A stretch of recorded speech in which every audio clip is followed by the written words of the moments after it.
Buenos días, hoy voy a hablar de un tema de gran interés sobre la inapetencia infantil soportado en este artículo que titula Dificultades en la alimentación de niños sanos en Montevideo, Uruguay. Entonces, como para entrar un poquito en tema, se dice que del 20 al 80% de los niños sufren de este problema de inapetencia y que el 60% de los padres acuden al nutricionista o al pediatra para reportar este tipo de problemas en sus hijos. Entonces, ¿esto por qué se puede dar? Porque hay un consumo limitado de alimentos donde el niño no se consume todo lo que le sirven o come muy poco. Hay una ingesta selectiva y es que los niños tienen preferencia por algún tipo de alimento o algún grupo de alimento en específico.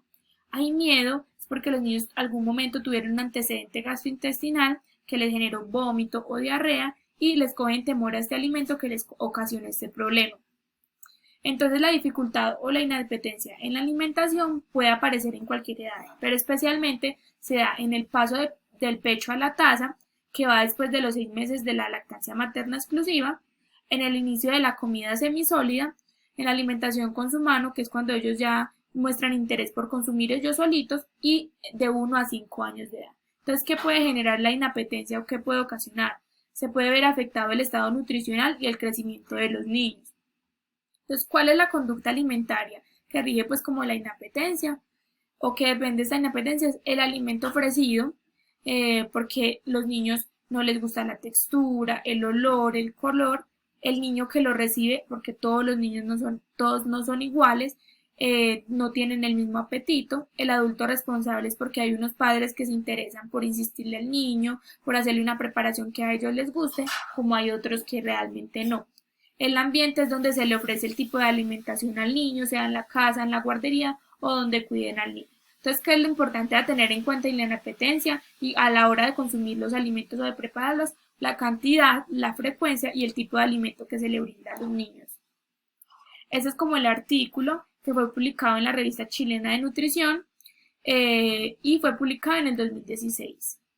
¿Cuál fue el objetivo del estudio entonces? Describir las características de niños sanos asistidos en policlínicas de primer nivel de atención entre edades de 1 y 5 años con dificultades alimentarias. Entonces querían identificar variables que pudieran estar relacionadas y a la vez valorar como el crecimiento y el estado nutricional de estos niños.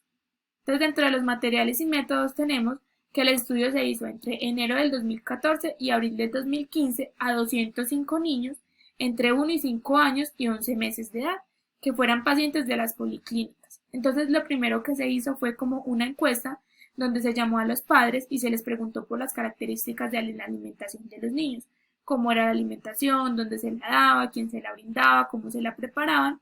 Y en el segundo paso era como el cuestionario de sobre dificultades. Entonces, ¿cuál es la preferencia del niño? Si prefería algún tipo de alimento o algún grupo de alimento, cómo era el consumo, si era bajo, medio o realmente no consumía nada. Si la alimentación prolongada quiere decir pues como cuánto se demoraba el niño para almorzar o para cenar, y cuál era la preferencia entre textura y consistencia, qué preferían los niños. Entonces, para el siguiente paso se hicieron 6 puntos. En el primero, los datos sociodemográficos del sexo, la edad. En el segundo, los antecedentes perinatales, la edad gestacional, el peso al nacer. En el tercero, si el niño había tenido alguna hospitalización o era pues como la primera. En el cuarto, los antecedentes alimentarios, si sufría de inapetencia o cuándo venía con la inapetencia, y los hábitos de alimentación, cómo era el consumo en su hogar, cómo consumían los padres. Y en el sexto se hizo la valoración del estado nutricional, en el cual se le tomó el peso, la talla y se midió por el puntaje Z para determinar cómo estaba el estado nutricional de los niños. Entonces, ¿qué se obtuvo según los resultados? Que 150 de los niños eran usuarios de servicios públicos y 54 eran instituciones privadas, que el 54.2% eran del sexo femenino y el 93.1% eran de raza blanca.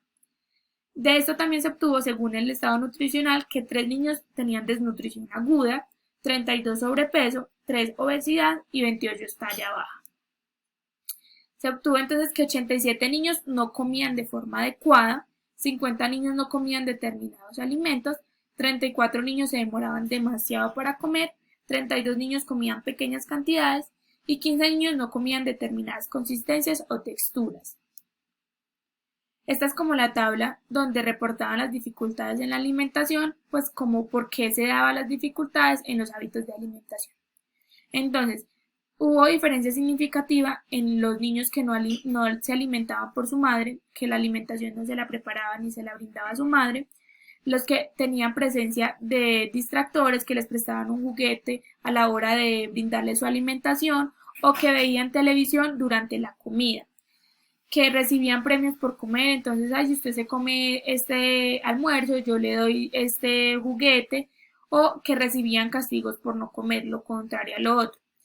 Presentaban dificultades en sitios no habituales de alimentación, en su guardería, pues que no fuera en su casa. Entonces, fue realmente un porcentaje alto de niños que tenían como este problema y hay que tener como en cuenta estos rangos como de problemas.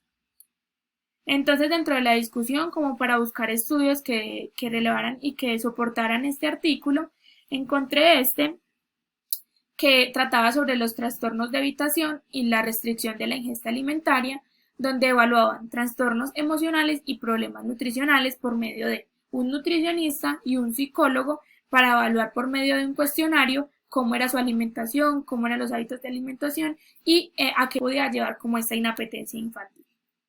Esta es como las causas y las consecuencias del cosquilleo, que también se le puede llamar a la inapetencia infantil, y en este era como en el cosquillezo primera infancia no existe la herramienta como para identificar qué niños están dentro de la inapetencia y cuáles son como las causas de la alimentación temprana, introducción tardía y la presión para comer. Pues las consecuencias eran poca variedad, baja ingesta de zinc y hierro.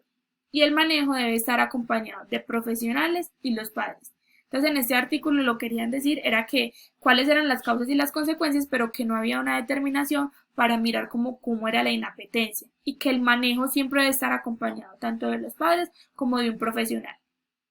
Entonces, la conclusión, pues, como de los estudios era que la prevalencia de dificultades alimentarias en el grupo de niños fue alta y la presencia de hábitos incorrectos en la técnica que utilizaban los adultos era significativa a la hora de proveer alimentos, de brindarle los alimentos a los niños. En estos niños se encontraron cifras más altas que en la población general de alteraciones en el crecimiento y en el estado nutricional. Y es muy importante evaluar en cada consulta, en forma individual y exhaustiva, los hábitos alimentarios para corregir las alteraciones que puedan llevar al desarrollo de estos trastornos en una edad de la vida caracterizada por importante vulnerabilidad con respecto a carencias nutricionales y en la cual se adquieren hábitos de buena salud. Esa es como la bibliografía.